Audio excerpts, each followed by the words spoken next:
இது உங்கள்கிட்ட கேட்டு வரஹ்மத்துல்லாஹி வபரகாத்துஹு.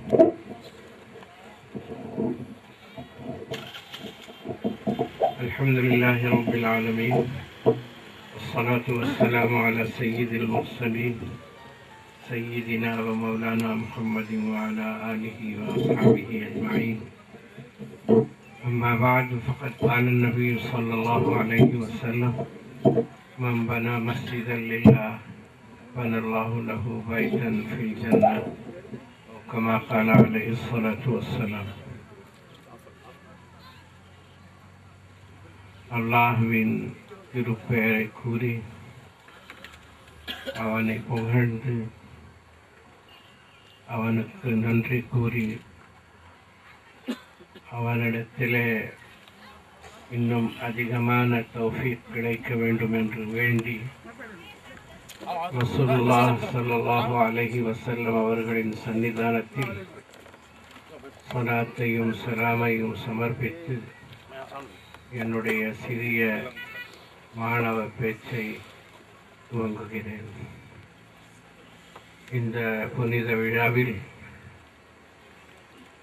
பெரியோர்கள், உலமா பெருமக்கள்,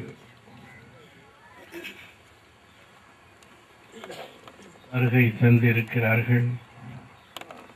எனக்கு முன்னால் மிக அழகான பல உரைகள், வாழ்த்துரைகள் நாம் கேட்டோம். நான் அதிகமாக தமிழில் பேசி பழக்கம் இல்லாத காரணத்தினால் என் பேச்சில் தவறுகள் ஏற்படும்.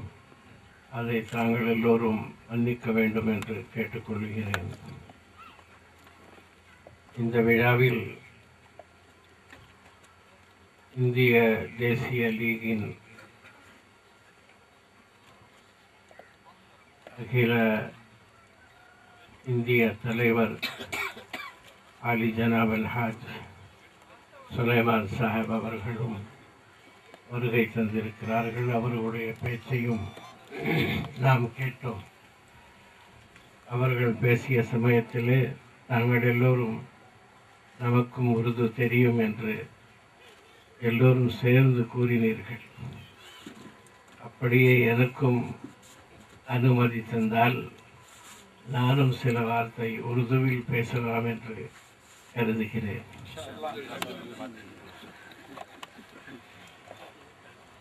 बुजुर्गान मुहतरम, अल्लाह तबारक व तआला ने हमें और आपको पैदा किया। इस वसी फैली हुई दुनिया में हज़ारों मखलूक़ात के बीच में, हज़ारों चीज़ों के दरमियान जिनसे हम फ़ायदा उठाते हैं, अल्लाह ने हमें पैदा किया। हमारी तख्लीक़ का मकसद अल्लाह ने बयान फरमाया कि मैंने जिन्न और इंस को सिर्फ मेरी पहचान के लिए, मेरी इबादत के लिए पैदा किया है। என்னை அறிந்து புரிந்து எனக்கு வணக்கம் செய்வதற்காக வேண்டியதான் நான் மனிதனை படைத்திருக்கிறேன் என்று அல்லாஹ் தபாரக வ தஆலா கூறுகிறான். மஸ்ஜித்கள் अल्लाह की पहचान का निशान है। जिस जगह मस्जिद होती है उस जगह को देखकर हर एक ये जान सकता है कि यहाँ अल्लाह को जानने वाले, अल्लाह को मानने वाले, अल्लाह को पहचानने वाले, अल्लाह को चाहने वाले यहाँ रहते हैं, बसते हैं। और इसीलिए उन्होंने यहाँ मस्जिद बनाई है ताकि उसको पहचान कर, उसकी ज़ात व सिफ़ात से आगाह होकर उसकी इबादत करें, उसके अहकाम के मुताबिक ज़िंदगी गुजारें। ये अल्लाह का हुक्म था और है, और इसी हुक्म की तामील में मस्जिदें बनाई जाती हैं। और जब मस्जिदें होती हैं तो फिर ये पता चलता है कि यहाँ अल्लाह को जानने वाले रहते हैं। अभी हमारे एक बुजुर्ग ने फरमाया कि ऐसी जगह न रहो जहाँ अल्लाह की पहचान का कोई निशान न हो। تو جہاں مسلمان بستے ہیں، آباد ہوتے ہیں، وہاں مسجدوں کا ہونا صرف اور لازمی ہے۔ اور سب سے پہلے حضرت صدر محترم نے بڑی پیاری باتیں، قیمتی باتیں، بہت اہم باتیں மிக அழகான கருத்துக்களை நுணுக்கமான விஷயங்களை நம் தலைவர் அவர்கள் மிக அழகாக எடுத்துரைத்தார்கள்। आग है। मेरे कहने का मतलब ये है कि अल्लाह तबारक व तआला ने हमें और आपको उसकी पहचान के लिए पैदा किया। वमा खलक़्तुल जिन्न वल इंसा इल्ला लियअबुदून ऐ इल्ला लियारिफून। हम उसको जाने पहचाने, वो हमारा खालिक है, मालिक है, राज़िक है, हमारा हाकिम है, हमारा मालिक है। हम उसकी मखलूक हैं, हम गुलाम हैं उसके, बंदे हैं उसके। ये अगर मारिफत हमारे अंदर आ गई तो फिर हम उसकी इबादत में कामयाब होंगे। रसूलुल्लाह सल्लल्लाहु अलैहि वसल्लम ने मस्जिद की तामीर करने वालों के बारे में बड़ी फजीलत बयान फरमाई। हुजूर सल्लल्लाहु अलैहि वसल्लम ने इरशाद फरमाया कि जिसने भी मस्जिद की तामीर की, अल्लाह तबारक व तआला उसके लिए जन्नत में महल तामीर फरमाते हैं। जो यहाँ खुदा का घर बनाएगा, अल्लाह जन्नत में उसके लिए घर बनाते हैं। हम अपनी ताकत के मुताबिक, हैसियत के मुताबिक, सलाहियत के मुताबिक अल्लाह का घर बनाएंगे। मिट्टी से, पत्थर से, लोहे से, लकड़ी से, जो भी चीज़ हमें मुहैया होती है हम बनाएंगे।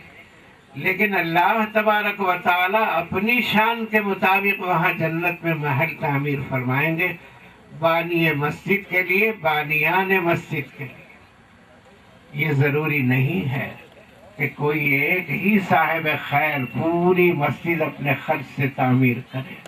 ये भी होता रहा है। बड़ी बड़ी मस्जिदें तन्हा एक साहिब ने अपने खर्च से बनाई हैं, उनको अल्लाह की तरफ से अजर ज़रूर मिलेगा। लेकिन अगर मुसलमानों की एक जमात मिलकर अपनी अपनी ताकत के मुताबिक उसमें हिस्सा लेकर, उर्दू में एक जुमला बोला जाता है, दामे दिरमे कदमे सुखने, खुद चल फिर कर मेहनत कर सकते हो, किसी से सिफारिश कर सकते हो। जिस तरह से भी तामीर मस्जिद में हिस्सा लेने वाले हिस्सा लेंगे, अल्लाह तबारक व तआला उनके लिए जन्नत में महल तामीर फरमाते हैं। एक तमसील किताबों में मौजूद है।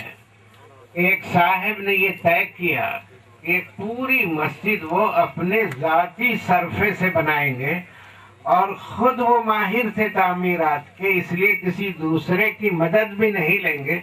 खुद ही बुनियाद खोदेंगे, खुद ही तामीर करेंगे, खुद ही दीवारें उठाएं का काम करें और यहाँ अमन को, अमान को, सलामती को, सुकून को, इत्मीनान को कायम करने की कोशिश करें। रसूलुल्लाह सल्लल्लाहु अलैहि वसल्लम ने फरमाया कि मोमिन वो है जिससे लोग अमन में रहें, हिफाजत में रहें, जिसको देखकर इत्मीनान करें कि हाँ ये मोमिन बंदा है, मोमिन है, इसकी वजह से, इसकी तरफ से हमें कोई तकलीफ नहीं होगी, कोई परेशानी नहीं होगी, वो मोमिन है। पूरे मुल्क में अमन को कायम करना, सलामती को कायम करना, बाहमी मोहब्बतों और उल्फतों को कायम करना, ये हमारी जिम्मेदारी है। और मुझे उम्मीद है कि तमिलनाडु के मुसलमान यकीनन इसमें पहले से भी हिस्सा लेते रहे हैं और आइंदा भी इसी अंदाज से वो।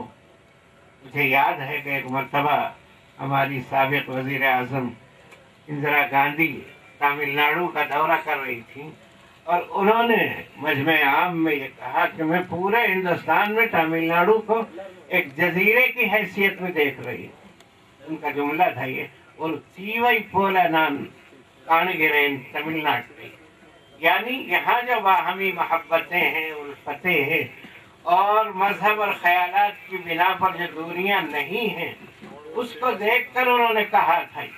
तो ये फजा और ये हवा हमेशा बाकी रहना चाहिए और इस सिलसिले को जारी रहना चाहिए। यहाँ का जो ये तमय्युज़ है ಕಟ್ಟಡ ಅನುಮತಿ